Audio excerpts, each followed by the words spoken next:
Hello guys, তোমরা সবাই কেমন আছো? আশা করি ভালো আছো। আবার নতুন একটা ভিডিও নিয়ে তোমাদের মাঝখানে চলে আসলাম। তো আজকে সারাদিন কী কাজকর্ম করলাম তার ছোট্ট একটা ভিডিও তোমাদের মাঝখানে শেয়ার করলাম।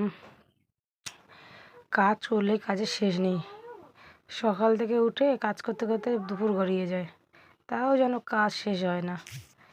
বিছানা তুললাম, এটা হচ্ছে আমার ঘর, আমার বেডরুম। তবে এই ঘরটার মধ্যে আমি আমার দিদির মেয়ে শুই। ও পাশে একটা বেডরুম আছে, ওখানে মা বাবা আর ভাই শোয়। তো ওটাই বিছানাটা গোছাচ্ছি। এদিকে বিছানা গোছানো কমপ্লিট হলে আবার ওইদিকে গোছাতে হবে।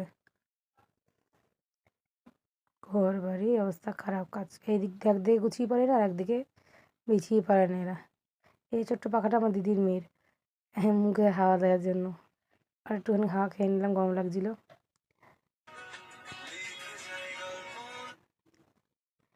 এবার বিছানাটা গোছানো হয়ে গেছে।